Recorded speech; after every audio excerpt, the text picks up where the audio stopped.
نحمده ونصلي على رسوله الكريم أما بعد فأعوذ بالله من الشيطان الرجيم بسم الله الرحمن الرحيم شهر رمضان الذي أنزل فيه القرآن هدى للناس وبينات من الهدى والفرقان وقال النبي صلى الله عليه وسلم خيركم من تعلم القرآن وعلمه آمنت بالله صدق الله مولانا العظيم اللهم صل وسلم وبارك على سيدنا محمد وعلى آله وسلم تسليما اللهم بارك لنا في رجب وشعبان وبلغنا رمضان شكرا ولي آمين آمنت بالله صدق الله مولانا العظيم وصدق رسوله النبي الكريم ونحن على ذلك لمن الشاهدين والشاكرين والحمد لله رب العالمين অধ্যক্ষার আয়োজিত কোরআনী মাহফিলের শ্রদ্ধাভাজন ব্যক্তিত্ব সম্মানিত সভাপতি আমন্ত্রিত মুকাররম উলামায়ে কেরাম সামনে ভূমিষ্ঠ সর্বস্তরের মুসলমান ভাইরা সম্মানিত ব্যক্তিবর্গ বাবার বয়সী মুরব্বীগণ স্নেহের যুবকেরা কচিকাচা পর্দার অন্তরালে মা ও বোনেরা আল্লাহ তাআলার আলিশান দরবারে উঁচু দরবারে অগণিত শুকরিয়া যেই মহান আল্লাহ তাআলা অনুগ্রহ করে দয়া করে মায়া করে ভালোবেসে আমাদেরকে এই দ্বীনি মজলিসে আসার বসার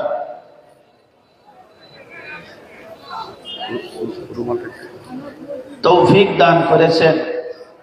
এজন্য রব্বে কারীমের দরবারে শুকরিয়া আদায় করতে গিয়ে সকলেই দিল মনকে উজাড় করে মহব্বতে শহীদ উচ্চ আওয়াজে জবান খুলে বলি আলহামদুলিল্লাহ। নিজের বাড়ির বাবুর্চি নিজে করা যায় না, নিজের ঘরামি নিজে ঘর সাওয়া যায় না। আমি যদি আবার মঞ্চে না আসি তাহলে কালকে কবে একটু মঞ্চে তো দেখলাম না, সালাম দেওয়ার জন্য। বাকি একজন অনেক বড় মাপের বক্তা আছেন, আমরা ওনাকে চিনি না, উনি আলোচনা করবেন।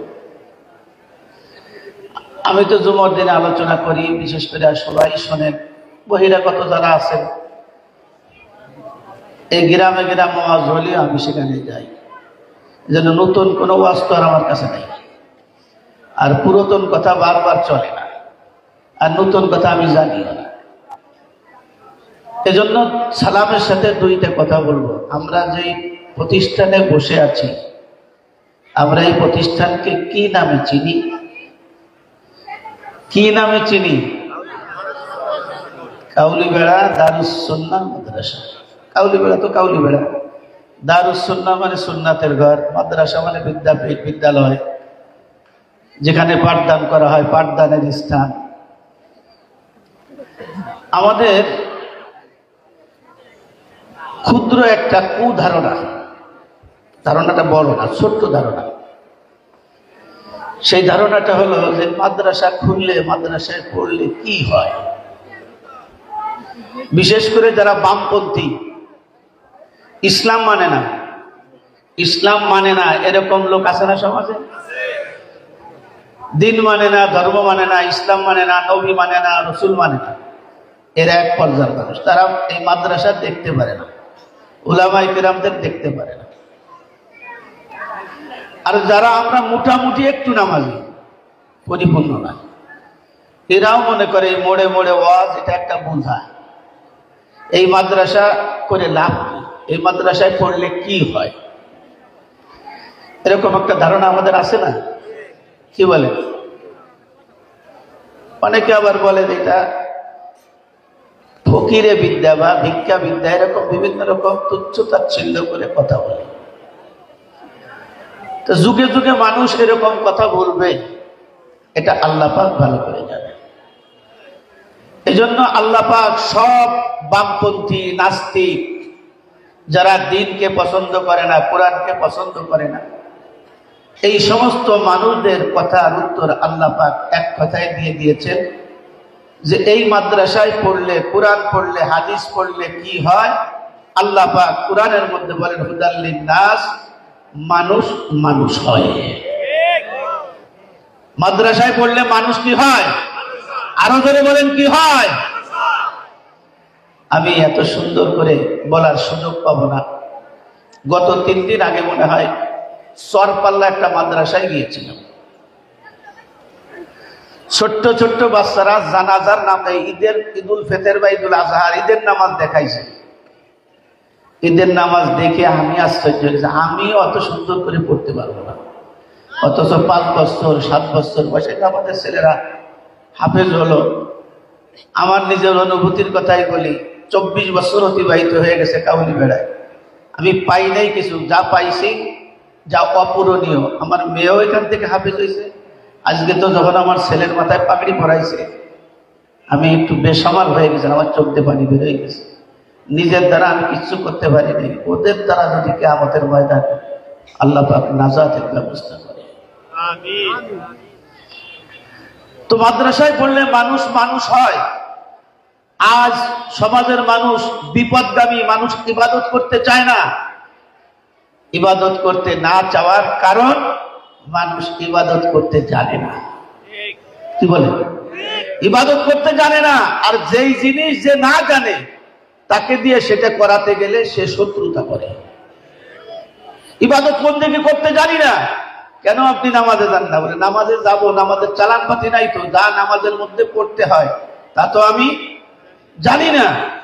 কিন্তু এই ছোট্ট ছোট্ট বাচ্চাদেরকে দিয়ে মাদ্রাসার মধ্যে আপনি শিখাই দিলেন, এই যে মানুষ হচ্ছে, মধ্যম বয়সে, যুবক বয়সে 2-1টা নষ্ট হয়ে যেতে পারে, কিন্তু এই ছোট্ট ছেলেটা যে নষ্ট হয়েছে, বৃদ্ধ বয়স 40 বছর 45 বছর 50 বছর যখন হবে, ওর ইবাদত আর কলেজ স্কুল পড়া ইবাদত আকাশ পাতাল ব্যবধান হবে।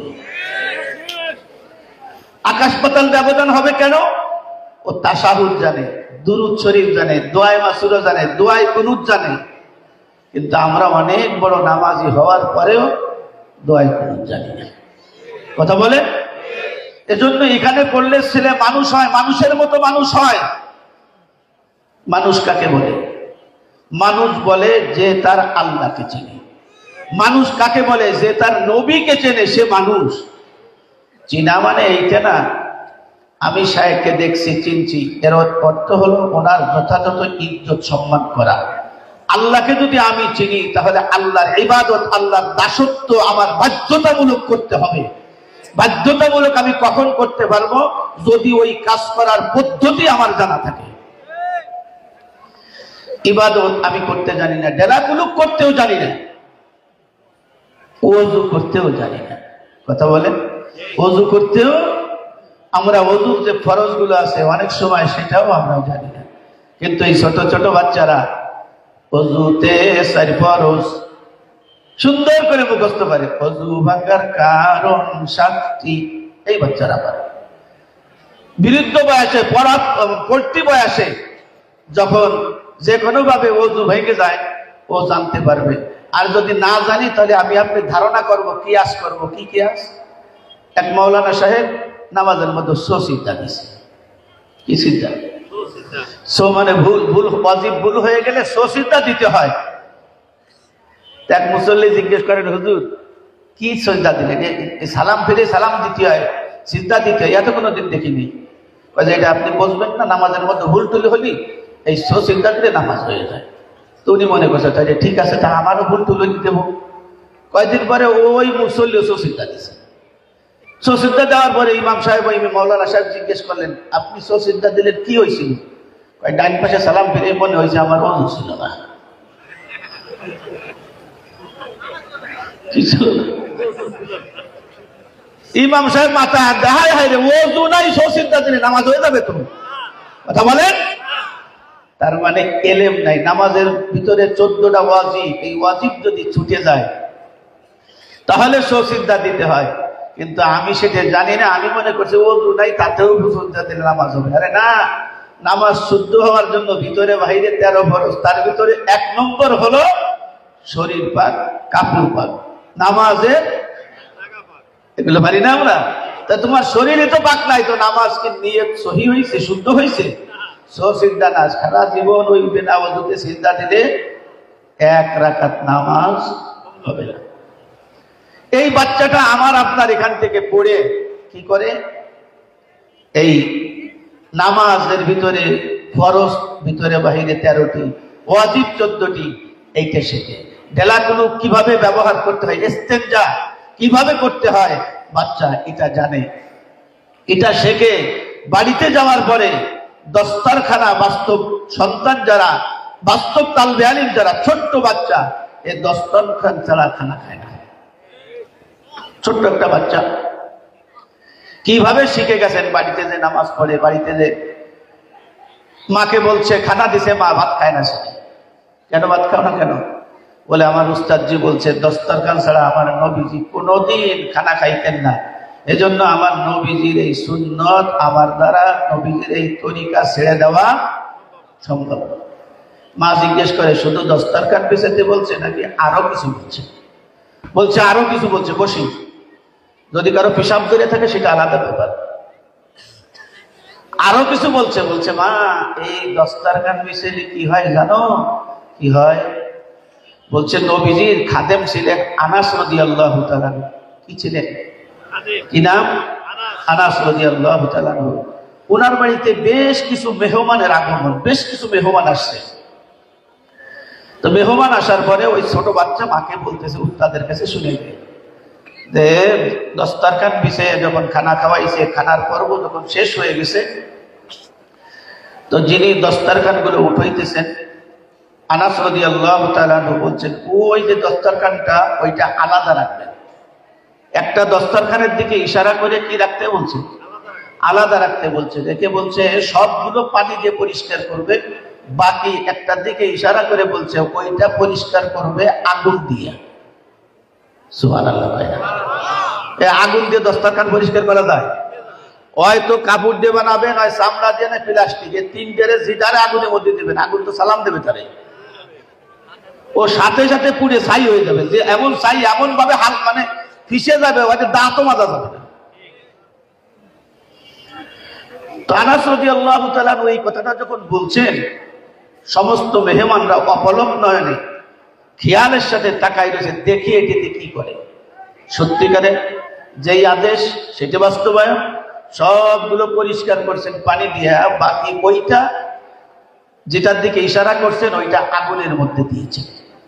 আগুনের মধ্যে দেওয়ার সাথে সাথে আগুনের দাহিকা শক্তি, জ্বালানি শক্তি বেড়ে যাওয়ার পরে আশ্চর্য ধারণার একটা ফলাফল পাওয়া গেল, ওই দস্তরখানের উজ্জ্বলতা যা ছিল তার থেকে অনেক গুণে বেড়ে গেল। হ্যাঁ, আগুনই তো পড়ে নাই, বরঞ্চ উজ্জ্বলতা আরো বেড়ে গিয়েছে। সবাই আশ্চর্য, এটা হলো কিভাবে? আনাস রাদিয়াল্লাহু তাআলা বলছেন এই দস্তরখানের কেরামতি, এই দস্তরখানের এতটা গ্রহণযোগ্যতা আগুনেও পড়ে না। এর কারণ হলো মাঝে মধ্যে আমার এই গরিবালয় আমি খাদেম হিসেবে আমার নবীজি আমার বাড়িতে আগমন করেন। তো আগমন করলে আমি নির্দিষ্ট এই দস্তরখানটাই নবীজিকে খানার জন্য ব্যবহার করতে দেই, দস্তরখান হিসেবে বিছায় দেই। আমার নবীর হাতের স্পর্শ লাগছে, আমি নিজের থেকে একদিন ইচ্ছা করলাম যে দেখি নবীজির আগুন স্পর্শ যখন লাগছে এইটা আগুনের মধ্যে দিলে পড়ে কিনা। ওই দিক থেকে আমি কামিয়াব হলাম। আগুনের মধ্যে দিলে আগুনের জ্বালানো শক্তি, দাহিকা শক্তি, প্রজ্বলিত শক্তি বৃদ্ধি পায়। কিন্তু মজার ব্যাপার হলো এই আগুনের শক্তি বৃদ্ধি পেয়ে ময়লাগুলো খেয়ে ফেলে, কিন্তু দস্তরখানের কোনো ক্ষতি করতে পারে না। সুবহানাল্লাহ। ছোট্ট বাচ্চা মাকে বলছেন, মা আল্লাহর নবীর এই দস্তরখানের তরিকা যদি কোনো বান্দা বান্দি, আল্লাহর নবীর কোন উম্মতের পুরুষ মহিলা এই সুন্নাত আদায় করে, দুনিয়ার আগুন যেই রকম ওই দস্তারখানি স্পর্শ করি নাই, কিয়ামতের ময়দানে মা নবীজির এই দস্তারখান বিছাইয়া এই তরিকায় যারা খানা খাবে, জাহান্নামের আগুন তাদেরকে স্পর্শ করবে না। মানুষের মতো মানুষ হওয়ার পরে 10 বছরের ছেলে এই বয়ান করে। শুধু এই নয়, হাজারো হাজার ঘটনা। মানুষ মানুষ হয়।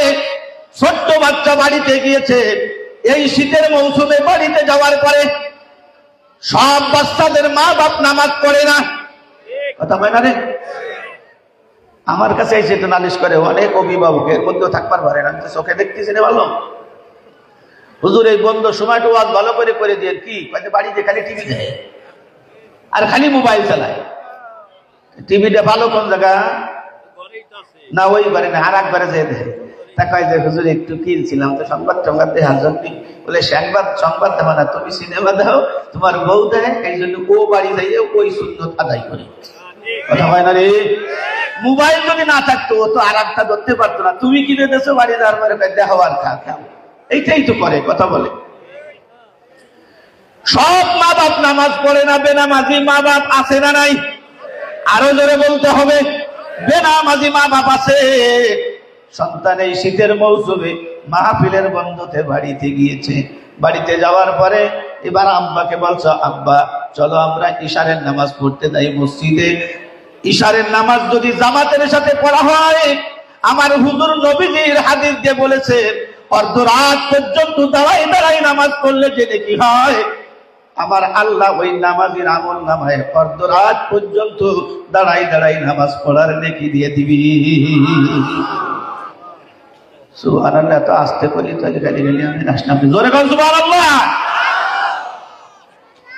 এ মুসলমান বাবাজিরা ভাইয়েরা, সন্তান অনুরোধ করার পরে বাবা বলতেছে না আমি যাব না, বলছে আব্বা তোমার পায়ে ধরি, তোমাকে যাইতেই হবে, নতুবা মসজিদ থেকে আমি একা একা আসতে ভয় পাবো। এবার আব্বা কয় তুই মাদ্রাসায় পড়ে একটা টাটকা বিয়াদব হইছস। মাদ্রাসায় পড়ে টাটকা একটা বিয়াদব হইছ, ও বাবারে নামাজ পড়তে যাতে বলছে, এটা কি বিয়াদবি? কথা বলেন না কেন? এটা তো বিয়াদবি না, এটাই তো আদর্শ শিক্ষা। ওই যে জসিমউদ্দিন সাহেব আলোচনার মধ্যে বলছেন, তার কথার চাইতে ভালো কথা কার হতে পারে যে ব্যক্তি মানুষকে আল্লাহর দিকে ডাকে। ছোট্ট বাচ্চা আব্বাকে ডাকতেছে, আব্বা নামাজে চলো। বেপরদায় যদি মা যায়, ছোট্ট বাচ্চা বলছে মা তুমি বড় কাপড় ছাড়া যাইতে পারবা না। কত লম্বা হয়ে যাবে, গুছাই খাটো করে বলি। এবার আব্বা রাজি হয়েছে সন্তানের সাথে নামাজ পড়তে যাবে। মসজিদের পাশে মসজিদে নামাজ পড়ছেন, সব মানুষগুলো চলে গেছে, আব্বা শুধু নফলের পর নফল পড়তেই আছে। ছেলে মনে করছে আমার আব্বাকে আল্লাহ পাক একেবারে কামেল মোকাম্মল পরিপূর্ণ হিদায়াত দিয়েছে, আমার আব্বার মতো এত বড় আল্লাহর ওলি আর হতে পারে না। ছোট্ট বাচ্চা বেরেন ঠান্ডা ঝিমায়, যার বেরেন যত ঠান্ডা তার তত ঘুম বেশি, কথা না? যার যত বেরেন তার তত ঘুম বেশি। এই জন্য বাচ্চারা 18 ঘন্টা ঘুমায়, কার দুনিয়ার কোনো চিন্তা নাই। যার মাথার ভিতরে যত চিন্তা বেশি তার তত ঘুম। এজন্য কোটি কোটি টাকার মালিক হয়ে যাবেন, এবার ঘুমের ট্যাবলেট খাইলেও সুন্দরভাবে আপনার ঘুম আসবে না। কারণ হলো চিন্তায় টেনশনে আপনার মাথার মগজ গরম হয়ে গিয়েছে, জন্য আপনার ঘুম আসে না। ছোট্ট বাচ্চা বারান্দায় ঝিমায়, জীবাণুর পরে এক পর্যায়ে সব মুসল্লি চলে গেছে। এবার আব্বা এসে বলতেছে চল আমার নামাজ শেষ। আর পড়বা না নামাজ, এই কয় রিকাত হয়ে গেল, আমি তো মনে করছি রাত পোয়াই দিবা। এবার বলছে চল ভালো করে শুনে যান মানুষ কেমনে মানুষ হয়। পথের মাঝে আসতে শুরু করেছে, আসার পরে আব্বা সোয়েটার খোলে, চাদর খোলে, ছেলেরে দেয় ধর চাদর ধর, সোয়েটার ধর। আব্বা চাদর খোলো কেন? কথা কবি না, সড়া দূরে লাগবে। চাদর খোলো কেন, সোয়েটার খোলো কেন? ও তুই বুঝবি না কে? আব্বা বুঝাই দাও। তাই বলছে এই যে দেখ খেজুর গাছে বিটা গাছের রস কাটিয়ে থুয়ে গেছে, পাড়িয়ে নিয়ে যাই সকালবেলা রসের ক্ষীর রাঁধতে দেবো, যাও রাঁধতে দেবো, খাইয়ে মাদ্রাসায় চলে যাবি। এই জন্য জামা কাপড় ধরে রাখ। এবার আব্বা এই কথা বলার পরে সন্তান বলতেছে, আব্বা বাড়ির মালিক যদি দেখে তোমারে চেঁচিয়ে ফেলবে, আমারে মারিয়ে ফেলবে, দেখলি তো মারবে, না দেখলি তো মারতে পারবে না। আব্বা যদি দেখে ফেলে তুই সিগন্যাল দিবি নিচের থেকে, যদি কেউ আসে তুই আমারে আব্বা কয়ে ডাক দিবি। তবে এরকম কইস না আব্বা কিডা জানো আইছে গাছের তেনা নিয়ে আসো, এরকম কথা বলবি না, বলবি শুধু আব্বা আব্বা বলে ডাক দিবি। আমি বুঝে ফেলবো মালিক মনে হয় চলে আইছে। গাছের অর্ধেক পর্যন্ত খেজুর গাছে যখন গিয়েছে, ছোট্ট বাচ্চাটা ডাক দিয়েছে আব্বা। এর অর্থ কি? অর্থ হলো মালিক চলে আসছে, আব্বা না নিয়ে আসো। এবার বন্ধুরে খেজুর গাছের থেকে যদি মুখ শেষ নামে, কথা হয় না রে, ওই বকের কি যদি কিছু থাকে আর আমার মতো যদি একটু স্বাস্থ্য ভালো হয়, গোস্ত তো কয়েক জায়গায় থেকে উঠে যাবে। এবার শেষর দিয়ে নামিয়ে আসা ছেলের কাছে আসে, এবার চিত হয়ে পড়ে যাওয়ার পরে বলছে, তুই আব্বা কয়ে ডাক দিলি কে? কয় আব্বা রে, আমি দেখতেছি বাড়ির মালিক তোমার আর আমার দিকে তাকাই রইছে, এই জন্য আব্বা তোমার আমি সিগন্যাল না দিয়ে পারি নাই। ঠাস করে একটা চোয়াট দিয়ে বলে, 10 বছরের ছেলে তুমি আমার সাথে মারুফতের কথা বলো, কোথায় মালিকের বাড়ি আমি কি চিনি না? এটা কাউলিবেলা শেখপুরা মালিকের বাড়ি। এত বড় ফাজিল কথা বলে দাঁত খুলে ফেলবো। মাদ্রাসায় পড়াইতে চাইছিলাম না, তারপরেও পড়ালাম, তারপরে এত বড় বিয়াদবি সহ্য করা যায় না। এবার বলছে সিগন্যাল ঠিক মতো দিবি তো তুবা তোরে পাড়াই মারিয়ে ফেলবো। উঠতে উঠতে এবার গাছে যাইয়া হাড়ি যেটাতে বাঁধতে, গোপালগঞ্জের ভাষায় এটাকে উড়োর দড়ি বলে, উড়োর দড়ি। কি কয়? উড়োর দড়ি ধরে যখন টান দেবে, এবার কয় আব্বা আব্বা বলে 2-3 বার ডাক দিয়েছে। আব্বা মনে করছে বাড়িওয়ালা মনে আসে ওরে ধরিয়ে ফেলছে, এবার আমারে ভালো করে কসম দেবে। এবার নামে আসছে, আসার পরে বলতেছে, কি কি এতবার সিগন্যাল দিদি কে? বলছে আব্বা রে, আমি দেখতেছি বাড়ির মালিক তোমার দিকে আমার দিকে এমন ভাবে তাকাই রইছে, আমি তোমাকে না ডাক দিয়ে পারি নাই। কোথায় বাড়ির মালিক? মারুফতের কথা বললে একেবারে শেষে ফেলবো। এবার বন্ধুরে, ছোট্ট বাচ্চা উস্তাদের কাছ থেকে যা শিখে গিয়েছেন তাই বলতেছেন, ই আমানত চন্দে রুজে নজদে মাস, ই আমানত চন্দে রুজে নজদে মাস, दर हकीकत मालिक हर शय खुदास, दर हकीकत मालिक हर शय खुदास, दर देखता हो मैं तू ही तू, हजर में शजर में तेरे रंग बू, अल्लाह हाज़री अल्लाह नाज़री अल्लाह माई, अल्लाह अकबर। এ মুসলমান, সঙ্গে সঙ্গে বলতেছে সন্তান আব্বাকে বলে, আব্বা দুনিয়ার নিজামকে, শৃঙ্খলাকে ঠিক রাখার জন্য আল্লাহ কাউকে 2 শতাংশের মালিক, কেউ 200 শতাংশের মালিক, কেউ 5 বিঘের মালিক, কেউ 10 বিঘের মালিক, আবার কেউ একেবারে গৃহ শূন্য, জমিন শূন্য। তবে আব্বা প্রকৃত মালিক কে? আরো জোরে বলেন, প্রকৃত মালিক আল্লাহ। আব্বারে, তুমি যখন গাছে ওঠো, আমার মালিক কুদরতি নজর দ্বারা আমার দিকে, তোমার দিকে তাকাই রয়েছে। আব্বারে, আমি তো তোমাকে সিগন্যাল না দিয়ে থাকতে পারি নাই। 2 চোখের পানি ছেড়ে দিয়া আব্বা সন্তানকে বুকের মধ্যে জড়াই ধরে বলে, হায় রে, 45 বছর বয়স হয়ে গেল, এইরকম অনুভূতির কথা আমি তো কোনোদিন শুনি নাই। ও বাজান, তুমি তো সত্যিকারে 10 বছর বয়সে মানুষের মতো মানুষ হয়েছো। কোন মানুষের হক নষ্ট যদি গোপনেও করে, ওই মানুষ না দেখে আল্লাহর চোখের বাহিরে কোন বান্দা বান্দির যতই গোপনে হোক না কেন, আল্লাহর চোখের নজরের বাহিরে যাওয়া সম্ভব না। মানুষের মতো মানুষ হইছে, কথা হয় না, মানুষের মতো মানুষ হইছে। শুধুমাত্র একটা অনুভূতি বাংলার জমিনে প্রত্যেকটা মানুষের মধ্যে যদি তৈরি হতো, উচ্ছৃঙ্খলা, বিশৃঙ্খলা, অরাজকতা, অশান্তি, মারামারি, হানাহানি, দুর্নীতি, দুর্গতি এবং মানুষকে কখনো আপনার হারাই ফেলতে হতো না। এই অনুভূতি নাই বলে তো আরেকজনের পকেটে হাত দেই, এই অনুভূতি নাই বলেই তো আলামুলা ভাই জমিনটা দখল করে নেই, আলামুলা ভাইটার জমিনটা আমরা কি করে নেই, রেকর্ড করাই নেই। কথা বলেন ঠিক?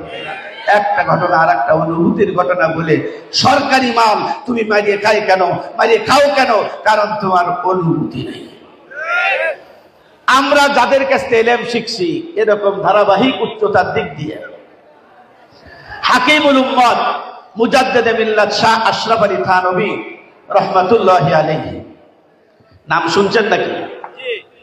টিসু মিশু নাই এনে কোনটা? থানভী রহমাতুল্লাহ আলাইহি গ্যান্ডারি আট চিনেননি? কুশোর গ্যান্ডারি আখ্যা খুব পছন্দ করতেন। বাড়ি থেকে মাদ্রাসায় যাবে, ছোট্ট ছোট্ট ঘটনাগুলো আমার আপনার স্মরণে রাখতে উপকার হবে। ট্রেনে উঠছেন, ভাঙ্গা থেকে ফরিদপুর, কয় টাকা ভাড়া? 5 টাকা বাড়িয়ে গেছে নাকি? 15 টাকা। আমি যে কয়বার গেছি 15 টাকা দিয়ে গেছি। অন্য আমাকে চিনেন না, কিন্তু থানভী রহমাতুল্লাহ আলাইহিকে টিকিট মাস্টার ওনারা চিনতেন।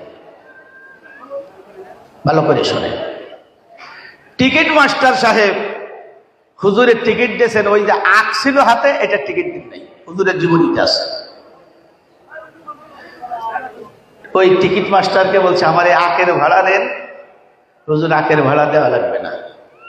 কেন ভাড়া দেওয়া লাগবে না? ভাই আমি টিটিরে বলে দেব। টিটিরে বলে দিবেন, উনি তো ওই স্টেশনে নেমে যাবেন, আমি তো তারপরের স্টেশনে যাব। বলে এই টিটি ওই টিটিকে বলে দিবে। কথা কি বুঝতে পারতেছি আমি? তা বলছে এই টিটি ওই টিটিকে বলে দেবে। বলছে আমি তো তার ওই পাশে যাবো। বল তাহলে দ্বিতীয় টিটি তৃতীয় নম্বরকে বলে দিবে। এরকম স্টেশন মনে করেন ভাঙ্গা পর্যন্ত শেষ। তা বলছে আমি তো ভাঙ্গা পর্যন্ত যাব না, আমি তো নগরকান্দা পর্যন্ত যাব। কোথায় যাব? টিটি হেসে দিয়ে বলছে নগরকান্দা পর্যন্ত তো স্টেশন নাই। কি নাই? নগরকান্দা পর্যন্ত কি নাই?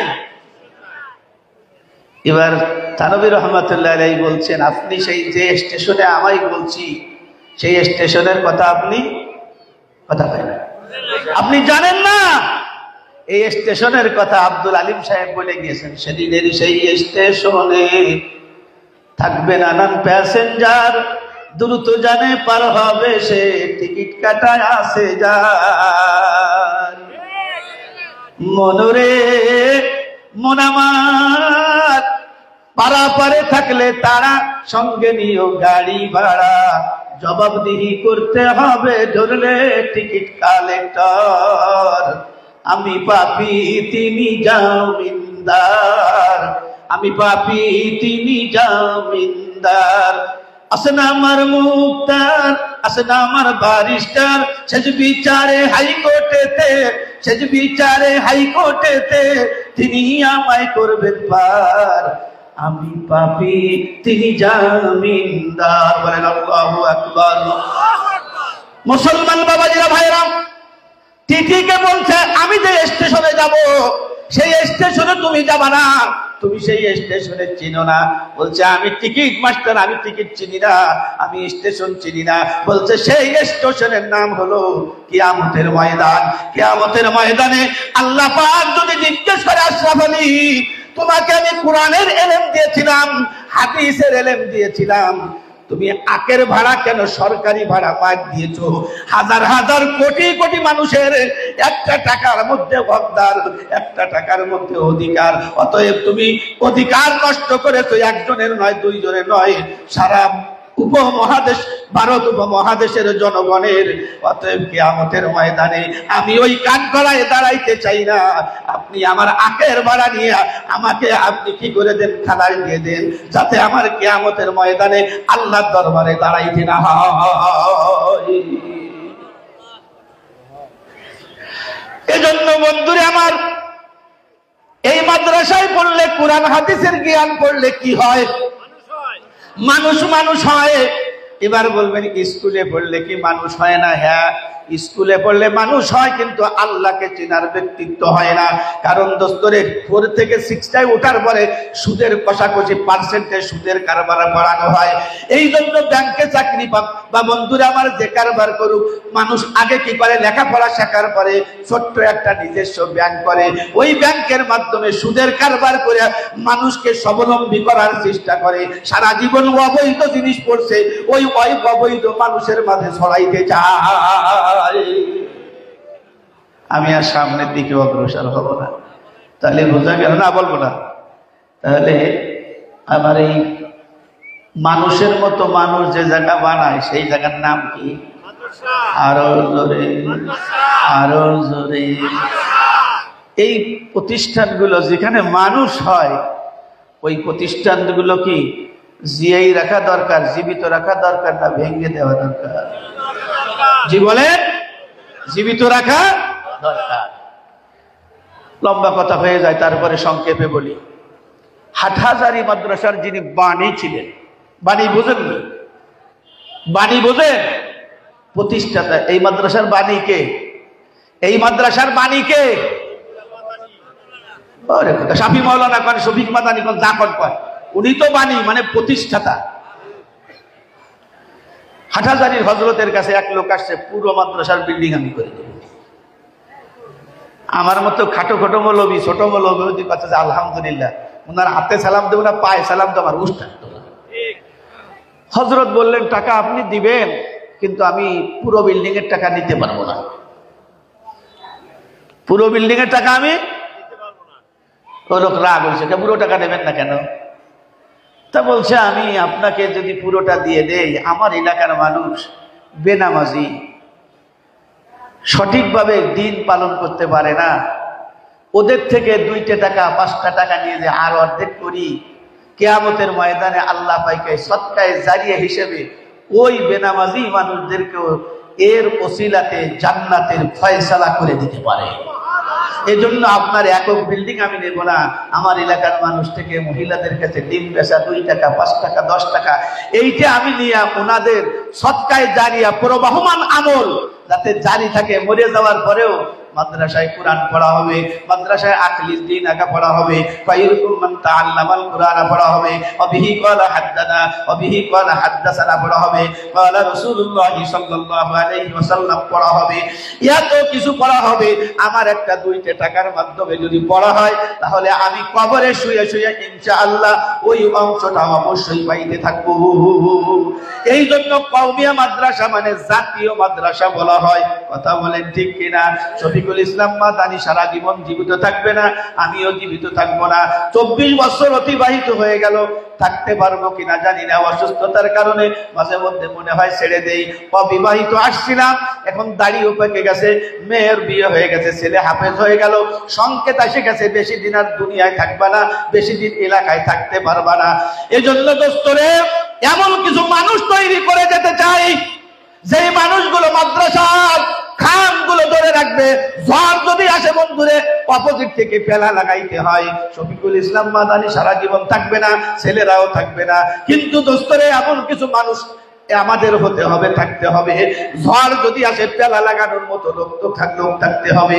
মাদানী থাকবে না, আমি শফিক থাকবো না, কিন্তু মাদ্রাসা কিয়ামত পর্যন্ত চালু রাখতে হবে। কথা বলেন ঠিক কিনা? এ ভাই, আমি আপনাদের কাছে ছোট্ট একটা অনুরোধ করব, যেহেতু আপনারা একটু অতিষ্ঠ হয়ে গেছেন, দীর্ঘ সময় আলোচনা হয়েছে, এজন্য মাদানী সাহেব একটা কাগজ করেছে। কি নাম বাবাজি? কাগজটা আছে নাকি এখানে? আজীবন সদস্য। আপনি একজন মাদ্রাসার সদস্য হবেন, যদি সম্ভব হয়। এখন সম্ভব আজকে হয়তো নাও হতে পারে। আজীবন সদস্য, আপনি যতদিন জীবিত থাকবেন প্রতি বছরে হয়তো 500 টাকা দিবেন, অথবা প্রতি বছরে 1000 টাকা দিবেন। মাদ্রাসা পরিচালনা করার জন্য আপনাকে মাঝে মধ্যে দাওয়াত দিবে। আপনি একজন সদস্য, আপনি একজন কমিটি। এজন্য আজকেও যদি না হয়, যদি কেউ করতে চান, তাহলে আপনার কাছ থেকে নিয়ে নিব। আপনার ওইখানে স্বাক্ষর থাকবে, নাম ঠিকানা থাকবে, মোবাইলের মাধ্যমে হোক বাস্তবে যাই আপনাকে দাওয়াত দেওয়া হবে। আজীবন সদস্য যদি থাকে একসঙ্গে 1500 মানুষ মরে যাব না। শফিক মাদানি থাকবে না, আমি শফিক থাকবো না, অন্য শিক্ষকরা থাকবে না, কিন্তু অর্থ যদি থাকে, খাবার যদি থাকে, কবুতর সেখানে আসবে, ধান যদি থাকে সেখানে চড়ুই আসবে। এজন্য অর্থনৈতিক একটা স্তম্ভ যদি হয়, তাহলে ভবিষ্যতে চালানোর মতো মানুষ ইনশাআল্লাহ তৈরি হয়ে যাবে। 2 নম্বর কথা, আমি আর সামনের দিকে যাব না। অনেকে আপনারা অনেক কিছু দিয়েছেন, বাঁশ আনছি, চাউল আনছি না, বাজারে কালেকশন করছি, ছেলে ফেলেরা পরে তাদের কাছ থেকে নিছি, ঝালাপালা করে ফেলছি। এরপরে অনেকে আসছে, টাকা দেবে, হুজুর টাকা তো চালেন না, আসে না এরকম? গেছিলাম কয়টা টাকা নিয়ে, তা তো নিলেন না। আমি যে কি বিপদে পড়ছি, বিপিএফ এই বিভেদের আর কোয়া নাই। এজন্য সদস্য যারা হব তাদেরকে বলল ফরম আপনার কাছে পৌঁছে দিব, আর একটু পরে দোয়া হবে। প্রধান আকর্ষণ সিলেট থেকে আসছে, উনি আলোচনা করবেন। যার ইচ্ছা হয়, হুজুর আমি মাদ্রাসার জন্য নগদ অনেক বড় খরচ হচ্ছে, এজন্য হুজুর অনেক ছাত্র একক তো খাওয়াইতে গেলে একটা গরুর ব্যবস্থা করা লাগে, এজন্য দোস্তরে যার কাছে আছে দাবি আছে 1000 টাকা মার জন্য, বাবার জন্য, ও ভাইজান মা থাকলে একটা কম্বল কিনে দিতে হইলে 4000 টাকা। বাজান যদি আমাকে আপনাকে বলতো, আব্বারে আমার তো সোয়েটার নাই, আমি শুইতে পারি না, মা যদি বলতো বাজান রে আমার তো তোষক নাই, তোষক লাগবে, এটাও যদি বানাই দিতাম, তাহলে এখন তো বানানোর কোনো ব্যবস্থা নাই। মা বাবার জন্য দান করব, সঙ্গে সঙ্গে আল্লাহ পাক কবরের আযাব মাফ করে দিবে। এজন্য আমি একটু আপনাদের কাছে হাত পাচ্ছি, 1000, 2000, 500 টাকা, 200 টাকা যাদের হাতে আছে, পকেটে আছে, আমার হাতে একটু দিয়ে দেন। আমি 2 মিনিটের মধ্যে আপনাদের থেকে বিদায় নেব। এরপরে যারা সদস্য হতে চাইছি, পকেটে হাত দিয়েছি, আমার হাতে আনেন। সামান্য সময় আমি আপনাদেরকে একটু বিরক্ত করবো। আসেন আসেন আসেন আসেন, তাড়াতাড়ি একটু সহযোগিতা করি। সহযোগিতা নেই, আলহামদুলিল্লাহ, আল্লাহ তোমার বান্দারা দাঁড়াইছে, মালিকদের সহযোগিতা করতেছে। আপনার নবী ঘোষণা করেছেন, ইত্তাকুন নারা ওয়ালাউ বিশিক্কি তামরাতিন ওয়াল কলিলি মিনাস সাদাকা। আল্লাহ রাসূল বলেছেন, ভাইজানের নাম জানো কি? মিস্ত্রি ভাই ফুল মিয়া ফরাজ। আল্লাহ তোমার আরেক বান্দা 1000 টাকা, আল্লাহ আরেকজন 500 টাকা। মালিক রে, হাত খুলে দিতেছে তোমার বান্দারা। ও মালিক, আপনজন যারা কবরের বাসিন্দা, মাওলাই কারীম তুমি কবরগুলো জান্নাতের বাগান বানাই দাও। আপনজন কবরে যাদের মালিক, আক্কাস ভাই 1000 টাকা আল্লাহ দানকে কবুল করো, আর এক ভাই 100 টাকা আল্লাহ দানকে কবুল করো।